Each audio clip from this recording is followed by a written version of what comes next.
അപ്പോ വയനാട്ടിൽ നല്ല തണുപ്പാണെന്ന് രവി പറയുന്നുണ്ട്. അരുൺ എവിടെയെന്ന് ചോദിക്കുന്നുണ്ട്. ആ ചോദ്യത്തിന് വയനാട്ടിൽ തണുപ്പാണെന്ന് പറയുമ്പോഴും പക്ഷെ പോളിംഗിൽ അത്ര തണുപ്പായിരുന്നില്ല എന്നുള്ളതാണ്. അതെ, ഈ തണുപ്പത്ത് മലബാറിലാണ്. ഈ തണുപ്പത്ത് പുതച്ചു മൂടിക്കിടന്ന ഒരാൾ ഇതാ എത്തിയിട്ടുണ്ട്. ജിമ്മി ജെയിംസ് മടിച്ചു നിൽക്കാതെ കടന്നു വരൂ. Welcome. Good morning. Good morning. ഒക്കെ സുഖമായിരുന്നു? സ്വല്പം ഉറങ്ങി പോയി. Good morning. അപ്പൊ എവിടം വരെയായി? ഞങ്ങൾ കറങ്ങിയെത്തി. ഞങ്ങൾ എറണാകുളത്തെത്തി. അതെ, തിരുവനന്തപുരത്ത് തുടങ്ങി എറണാകുളത്തെത്തി. നമുക്കിനി തിരിച്ച് അതിലേക്ക് വരാം. പക്ഷെ ഇപ്പോൾ മാറിവാനിയസ് കോളേജ് ജിമ്മി ജെയിംസിന് ഏറ്റവും ഇഷ്ടപ്പെട്ട കോളേജ്. ഓക്കെ, അവിടെ ഹരിമോഹനാണ്. അവിടെയാണ് വോട്ടെണ്ണലിന്റെ ഏറ്റവും പ്രധാനപ്പെട്ട കോർപ്പറേഷൻ വോട്ടുകൾ ഇടുന്ന പ്രധാനപ്പെട്ട സ്ഥലം. UDF-ഉം LDF-ഉം BJP-യും അവിടെ UDF സർപ്രൈസ് കാണിച്ചാൽ ആർക്കും ഭൂരിപക്ഷം കിട്ടാൻ സാധ്യത ഇല്ലാതെ പോകുന്ന തിരുവനന്തപുരം കോർപ്പറേഷൻ, അതാണ് തിരുവനന്തപുരം കോർപ്പറേഷനിലെ മാജിക്. UDF കഴിഞ്ഞ തവണ വെറും 9 സീറ്റിൽ ഒതുങ്ങിയ UDF എത്ര സീറ്റ് കൂടുതൽ പിടിക്കും? അതനുസരിച്ച് ചിലപ്പോൾ ആർക്കും ഭൂരിപക്ഷമില്ലാത്ത, ചിലപ്പോൾ BJP ജയിച്ചു കയറാൻ സാധ്യതയുള്ള, എന്തും സംഭവിക്കാവുന്ന കോർപ്പറേഷൻ. അവിടെ ഹരിമോഹൻ ചേരുന്നു. ഹരി, എന്താണ് സ്ഥിതി?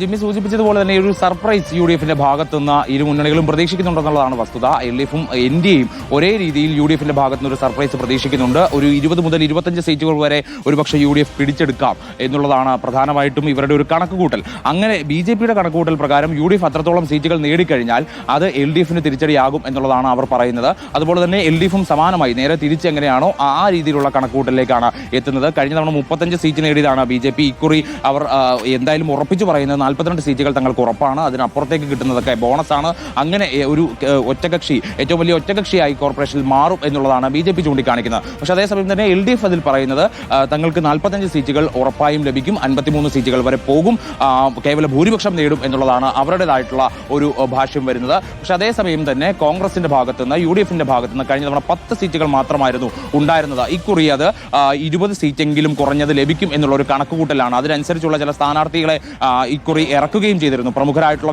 ശബരിനാഥൻ അടക്കമുള്ള മറ്റ് യുവത്വം തുളുമ്പുന്ന സ്ഥാനാർത്ഥികളെയൊക്കെ തന്നെ പട്ടികയിൽ ഉൾപ്പെടുത്തിയിരുന്നു എന്നുള്ളതാണ് ഇതിനകത്ത് UDF ഉയർത്തി കാണിക്കുന്ന ഒരു മേന്മ എന്ന് പറയുന്നത്. പക്ഷെ അതേസമയം തന്നെ LDF ചൂണ്ടിക്കാണിക്കുന്നത് സമാനമായി തന്നെ ഒരുപാട് യുവത്വം അല്ലെങ്കിൽ യുവാക്കൾ ഒരുപാട് നിറഞ്ഞ പട്ടികയാണിത്.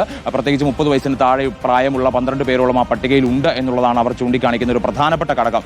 BJP പക്ഷേ അതേ സമയത്ത് ഈ കുറി അവർക്ക് 35 സീറ്റുകൾ കഴിഞ്ഞ തവണ നേടിയെങ്കിൽ ഇക്കുറി കൂടുതൽ സീറ്റുകൾ നേടുമെന്ന് പറയാനുള്ള ഒരു പ്രധാന കാരണം കോർപ്പറേഷനുമായി ബന്ധപ്പെട്ടുകൊണ്ട് ഉയർത്തിയിട്ടുള്ള പ്രചാരണങ്ങൾ. അതിലേറ്റവും പ്രധാനപ്പെട്ടത് കോർപ്പറേഷൻ അഴിമതി, മേയർക്കെതിരായിട്ടുള്ള ആരോപണങ്ങൾ, ഈ കോർപ്പറേഷൻ കെടുകാര്യസ്ഥത, മാലിന്യ നിർമ്മാർജ്ജനം അടക്കമുള്ള കുറേ വിഷയങ്ങൾ ഇത്തവണ പ്രചാരണ രംഗത്ത് ഇറക്കിയിരുന്നു. അതൊക്കെ തന്നെ വിജയിക്കുമെന്നുള്ളതാണ് അവർ ചൂണ്ടിക്കാണിക്കുന്നത്. അതായത് കഴിഞ്ഞ തവണ നേടിയിട്ടുള്ള 35 സീറ്റുകളിൽ നിന്ന് ഇത്തവണ ഒരു 5 സീറ്റുകൾ നഷ്ടപ്പെടാം. പക്ഷെ കൂടുതലായി ഒരു 14 മുതൽക്ക് സീറ്റുകൾ കൂടുതലായി ലഭിക്കും എന്നുള്ളതാണ് BJP-യുടേതായിട്ടുള്ള ഒരു കണക്കുകൂട്ടൽ വരുന്നത്. ആദ്യ സമയത്ത്, അതായത് പോളിംഗ് കഴിഞ്ഞതിന് തൊട്ടു പിന്നാലെ ആദ്യം ഒരു പ്രാഥമിക കണക്ക് എടുത്ത സമയത്ത് BJP ആ സമയത്ത് പറഞ്ഞിരുന്നത് 49 മുതൽ 60 സീറ്റുകൾ വരെ ഉറപ്പായും തങ്ങൾക്ക് ലഭിക്കും. അങ്ങനെ തങ്ങൾ കോർപ്പറേഷൻ ഭരണത്തിൽ മലപ്പുറത്തേക്കാണ് പോകേണ്ടത്. അതെ, മലപ്പുറത്ത്. അതിനു മുൻപ് കമന്റ് ബോക്സിലേക്ക് ഒന്ന് പോകണം. എല്ലാവരും അരുൺകുമാറിനെ ചോദിക്കുന്നുണ്ട്. ഇനിയും പുറപ്പെട്ടിട്ടില്ലെങ്കിൽ ഡോക്ടർ അരുൺകുമാർ, താങ്കൾ ആ കിടക്കപ്പായിൽ നിന്ന് എഴുന്നേറ്റ് പെട്ടെന്ന് വരണം. ഇവിടെ പ്രേക്ഷകരൊക്കെ കാത്തിരിക്കുന്നുണ്ട്, അല്ലേ ജിമ്മി?